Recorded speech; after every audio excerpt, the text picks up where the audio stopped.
मैं हूं एडवोकेट सत्य प्रकाश और आज मैं आपको बताऊंगा कि दिल्ली के मुख्यमंत्री अरविंद केजरीवाल और उनके पूरे कैबिनेट और आम आदमी पार्टी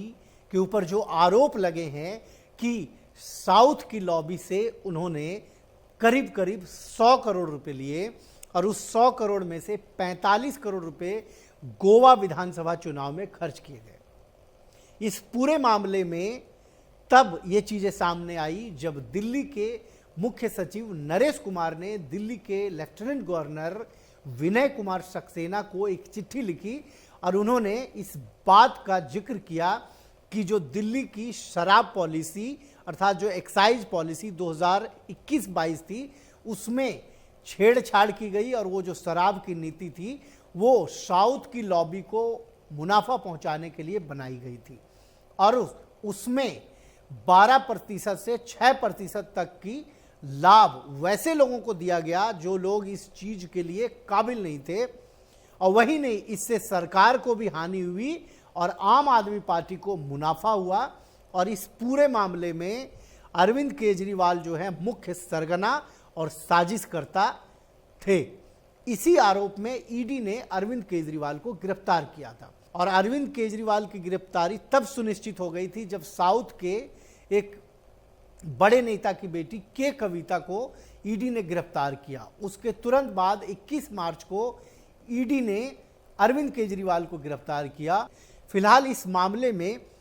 क्या कानूनी पहलू हैं और अरविंद केजरीवाल के ऊपर क्या आरोप है, आज मैं उन पूरे विषयों पे आपके समक्ष डिटेल में बात करूंगा। मैं आपको बताऊंगा कि आखिर क्या आरोप है और कानून के क्या प्रावधान है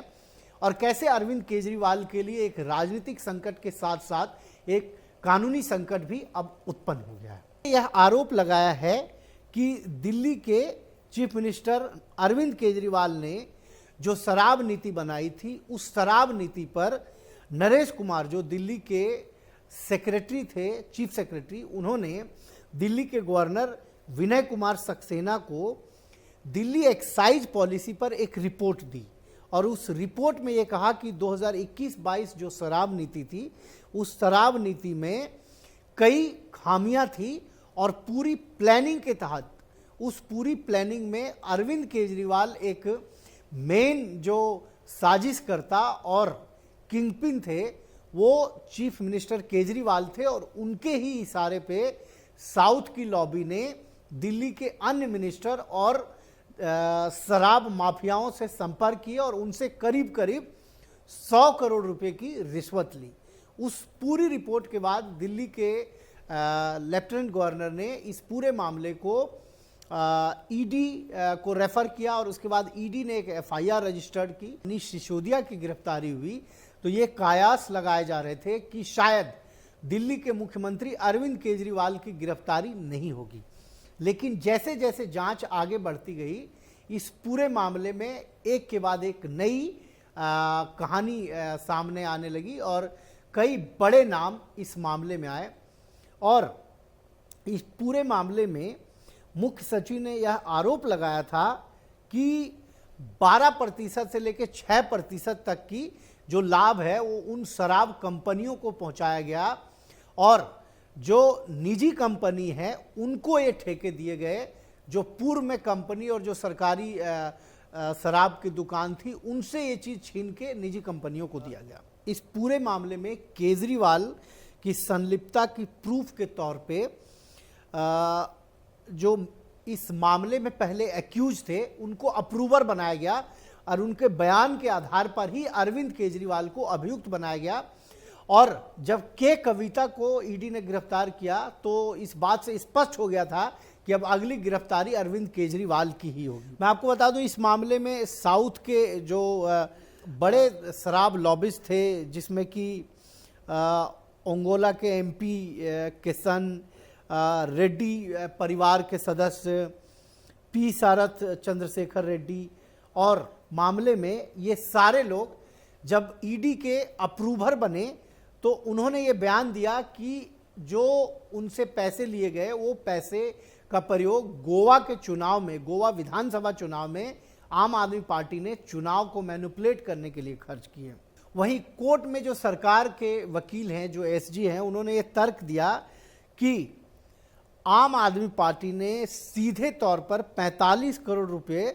गोवा चुनाव में जो शराब लॉबी से लिए वो खर्च किए। वहीं दिल्ली हाई कोर्ट में जब केजरीवाल के वकील अभिषेक मनु सिंघवी ने तर्क दिया कि केजरीवाल को केवल वैसे लोगों को बयान के आधार पर गिरफ्तार किया जा रहा है जो लोग पहले अभियुक्त थे और बाद में वो अप्रूवर बन गए, अर्थात सरकार के गवाह बन गए। इस पूरे मामले में जो नई चीज़ है और इस पूरे मामले में जो केजरीवाल की जो टीम और जो उनका तर्क है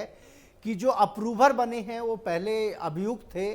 और उनकी जो क्रेडिबिलिटी है वो डाउटफुल है। अब अपने आप में इस तरीके का यह पहला मामला है जिसमें किसी पॉलिटिकल पार्टी को ही अभियुक्त बनाया गया है और भारत के राजनीतिक इतिहास में यह पहली बार होगा अगर आम आदमी पार्टी की प्रॉपर्टी को कन्फिस्केट की जाती है तो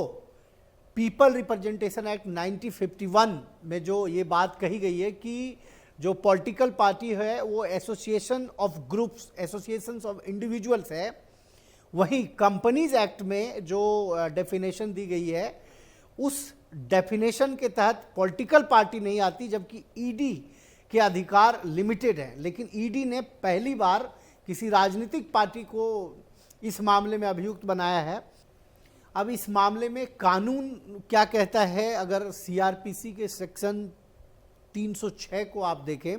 तो उसके अनुसार यह स्पष्ट है कि कोई अभियुक्त जो पहले किसी अपराध को करने में साथ साथ हो और बाद में वो अगर किसी एक व्यक्ति के विरुद्ध यह कहता हो कि ये अपराध इस व्यक्ति के साथ मैंने किया है और इसने कोई भी एसेट, जो अपराध, जो चोरी की गई है, जो अपराध की गई है, उस एसेट को इसने एंजॉय किया है और इसके कस्टडी में है और वो चीज़ें अगर उसके पास से रिकवर होती है या वो चीज़ें को रिलेट करती है तो उस अप्रूवर की जो बात होती है वो सही मानी जाती है। और अगर ऐसी परिस्थिति उत्पन्न होती है तो अरविंद केजरीवाल और उनकी पार्टी के लिए एक गंभीर समस्या उत्पन्न होगी अगर जो अप्रूवर्स ईडी के हैं उनकी बात इस चीज़ से मिल जाती है या मैच हो जाती है। वहीं जो एविडेंस एक्ट 1872 है उसके अनुसार सेक्शन 114 अर्थात सेक्शन 114 बी में इस बात का स्पष्ट उल्लेख है कि अगर कोई विटनेस इस बात को एकम्प्लिश करता है और उस विटनेस की क्रेडिबिलिटी और उस विटनेस की इंफॉर्मेशन मैच कर जाती है, अर्थात किसी व्यक्ति ने किसी समूह बना के कोई अपराध किया और वह उनमें से अलग हो जाता है और ये कहता है कि जो सामान चोरी हुई थी या जो अपराध की गई थी वो किसी एक्स जगह पे रखी हुई है और उसके इंस्टांस पे अगर वो सामान रिकवर होती है तो ये माना जाता है कि उस व्यक्ति की बात सच है। और ऐसी परिस्थिति अगर बनती है और ऐसे एविडेंस अगर कोर्ट के समक्ष आते हैं तो अरविंद केजरीवाल के लिए बिल्कुल ही गंभीर समस्या खड़ी हो जाएगी और पार्टी के लिए भी गंभीर समस्या खड़ी हो जाएगी। आप लीगल बाउंड्री को लाइक करें, शेयर करें, सब्सक्राइब करें। धन्यवाद।